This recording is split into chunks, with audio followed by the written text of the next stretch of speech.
Our habits build the canvas and the leitmotif of life. What does giving up smoking mean? It means just to stop doing something that is wrong and unhealthy. So replace that routine with the habit of meditation. It's the time of your life that you can spend working with your mind. You have a tremendous power, and you always can say to yourself, no, I won't do it anymore. I am in control of the situation. I had a comrade back in the 90s. Unfortunately, he passed away. A remarkable person, but he had an addiction. He smoked quite a lot. One day I asked him, why do you smoke? Why do you do harm to yourself? Why do you remote yourself from your goal? His answer was, I can give up any time. After a while, let's say a few years had passed, I repeated the question, why do you go on smoking? This time he said, I'd like to understand if I'm able to give up. And so for the rest of his life, he never quit. Yet in all other matters, he was a very erudite and spiritually advanced person. But it was this cigarette, and smoking in general, that drove him as far away as possible from what he had strived for in his youth. Bhagavad Gita, Mahabharata, says that a man is like sand and pebbles.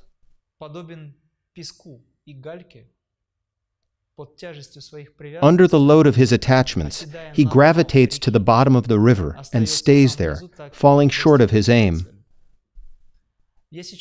I'm not condemning now. I'm talking about the fact that our habits build the canvas and the leitmotif of life.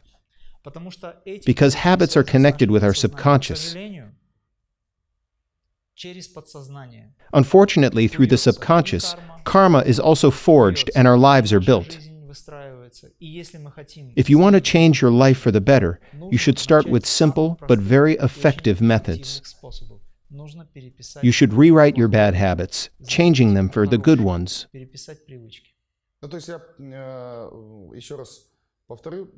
I'd like to emphasize and repeat your idea for our viewers.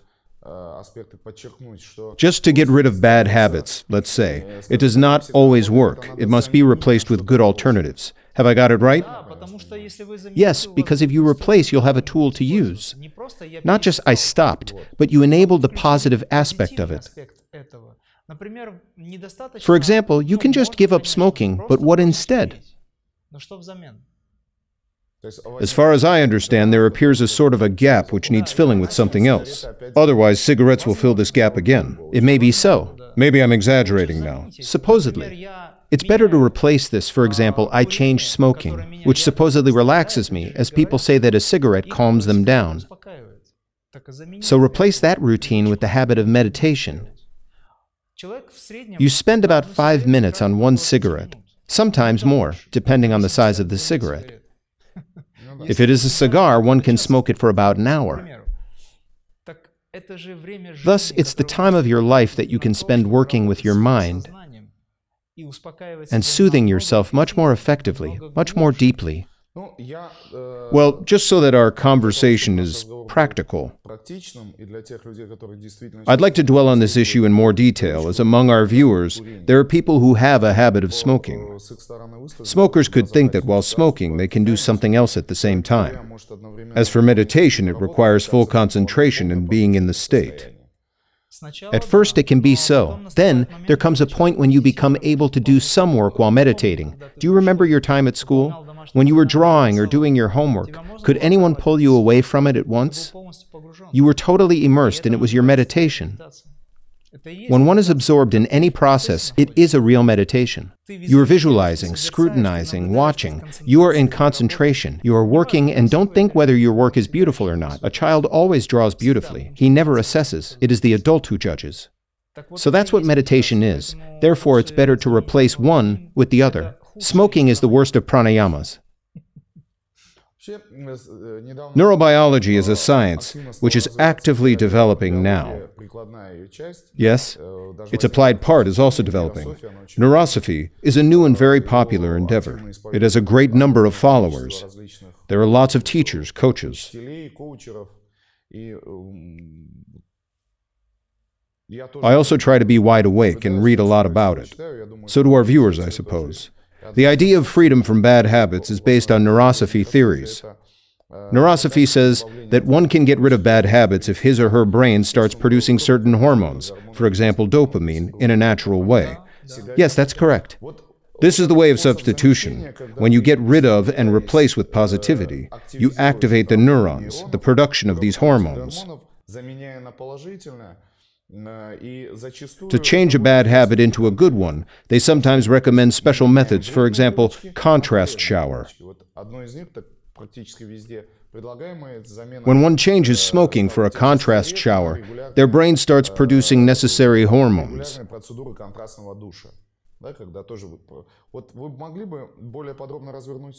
Could you elaborate on this system, what to change for what? Except for meditation, what else can we use to get rid of bad habits? So let's now talk about good habits. Yes, first of all, I wanted to point out something very important. Note that bad addiction is something that kills slowly but surely. It's something that by no means connected with life and joy. People knowingly immerse themselves in things that kill them. Now, there are lots of ideas how to rescue people from things that shouldn't have ever existed in their lives. Such things as smoking and drinking alcohol are absolutely unacceptable in nature. People shouldn't have ever done it. Similarly, there is so-called therapeutic diet. What does therapeutic diet mean? You should eat properly to avoid diseases. Why should you use food as treatment? Food should benefit. It shouldn't be used as medication. I mean, we've become so immersed in it that now whole systems are being developed. And people are working on it. Neuroscientists are working on it to help people get out of this. It's sad, really. Nowadays, there is a great number of different scientific outlooks on that point.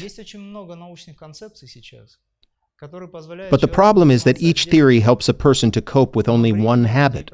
Meanwhile, nobody has time for that. So one theory is stacked against one definite habit. Smoking, for example, another theory, against the next aspect, and so it all fragments. Wouldn't it be better to follow one universal practice, sadhana, which takes you a short amount of time to do and includes all the options at once? You know? One universal Kriya action includes your conscious steps to self-improvement.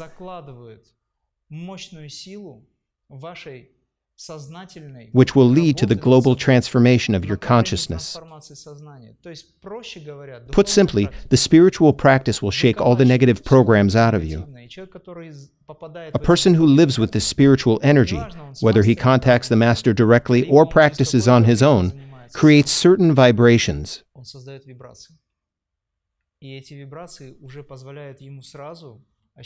These vibrations allow him to feel that he doesn't depend on smoking, drinking, sweets, profanity, or anything of the kind.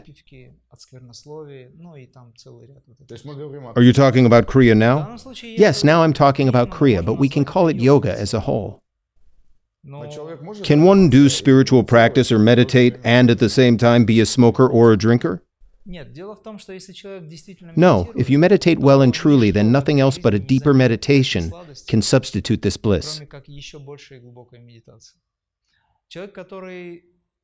A person who is in concentration has raised above his attachments.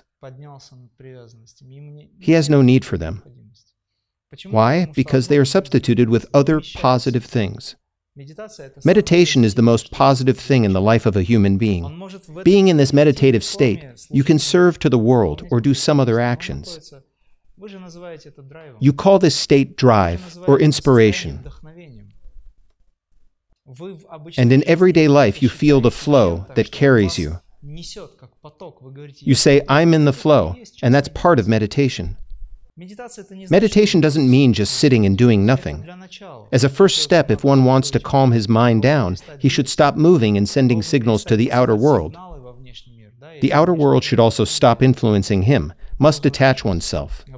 But then the moment comes when there is no need for that. Let's talk about the usual real-life situation. A person came in. I'm talking literally. A real person who smokes, drinks, maybe has some other bad habits, and he comes to your seminar. At the seminar, he gets knowledge of Kriya. What can happen? Will he be able to combine spiritual practice with bad habits? Will he be able to practice Kriya and then after that go out and smoke and at night have a drink with friends? Sure, he can do it, but he won't feel good. Because the frequencies are different. After seminars, people just can't smoke or drink. They sometimes return to their bad habits after a while. But they are adults, and I can't lead them by the hand like children. When someone asks me for help, I send these people to the seminar. In 2 days, this person changes greatly. Do you mean that the seminar allows a person to acquire strength to consciously get rid of bad habits? Most of people who are here now and help us in making videos and in other work have given up eating meat, smoking, drinking alcohol, and using bad language. They have also given up a habit to think amiss about others, because they were at the seminar, and those vibrations helped them. It wasn't attributable to me, and those vibrations were not mine. This was divine energy. This was the power of transformation. This was the power that transforms people's consciousness. Most of these people gave up their bad habits quite easily, because that was energy and will. That was spirit, the energy of the Holy Spirit, that power. We are given an opportunity. But if we get such an opportunity, we should then make our own efforts. Yes, indeed. I'll tell you a story about people who are very close to us. We've known them for a long time. Once their elder son came to me and asked, "Can my mother come to your seminar? Could you help her to give up smoking? She's been smoking for about 30 years. This is a very long time." I agreed, of course. But I didn't say anything about how I'm going to help her. At the seminar, there was a lot of people, more than 60, I suppose. This woman was sitting there. She didn't know anything about Kriya, but tried to do everything that other people did. She wasn't prepared for the seminar. In 2 days, after the seminar, which took place in Kharkiv, Ukraine, she came to me with complaints.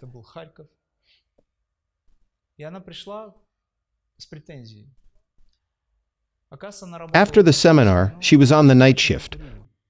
All her women colleagues were smoking all night long not to fall asleep. She worked at a factory. She complained, "What have you done? When I took a cigarette, my hands were shaking, so I couldn't smoke."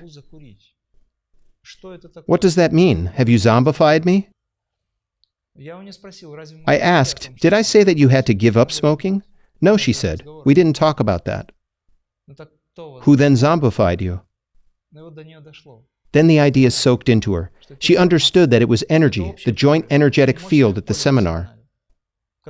A very powerful field that gave her enough strength and allowed to get rid of her attachment. Everyone has these powers in them, but if the mind is not ready to understand that there are great powers within us, we are manifestations of God. If you forget about it, you'll be propelled in such conditions that will help you to remember that. So you'll experience and feel it. Well, another example. You feel joy. Your mind deceives you and says you have a feeling of joy because you've met the one you love. Or maybe you've gained a thing you've been dreaming of for a long time, and you experience a real joy. Actually, your feelings aren't connected with outer objects.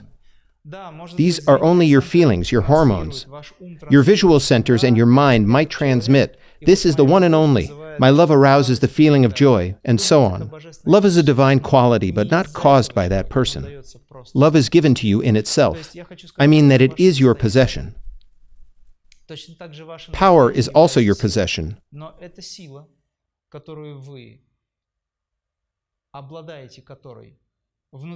There is a great power within you, but you think you should find it somewhere. Here's the problem. Why? Because there is a substitution here. Our mind directs us to external sources. It is the mind that says, there is a neurobiology center, going back to where we started. Scientists who work for this center have created a scheme to follow if you want to give up smoking. Doesn't that sound ridiculous? What does giving up smoking mean? It means just to stop doing something that is wrong and unhealthy. It might be smoking, as in this example, or any other bad habit. You have enough inner power to say to yourself, no. You can always do it. Anytime you feel that you can't control yourself, be aware that you just don't want to do it. You have a tremendous power, and you always can say to yourself, no, I won't do it anymore. I am in control of the situation. Neither my body nor my mind can force me do something wrong. I am the master, and I must take decisions myself. That's what I'm talking about. I think all the systems or schemes are like crutches. They support prolongation of a bad habit. A person capitulates and says, I refuse to do anything. I need another system or thing, etc. The exception, however, is personal spiritual practice. If a famous person, neuroscientist for example, or physicist, offers different systems and practices, you can follow any of them. But to get rid of your bad habit, you should really follow this system. Please take it, but it's up to you to practice it. You have to follow it. This is your karma and your actions. I hope the recommendations our viewers have got today will really be of use. Getting rid of bad habits and, let's say, the skill and regular work on good habits will improve not only their lives personally, but also the lives of their loved ones. Nowadays, this vital question, this issue, impacts a great number of people. Thank you very much, Master, for answering our questions.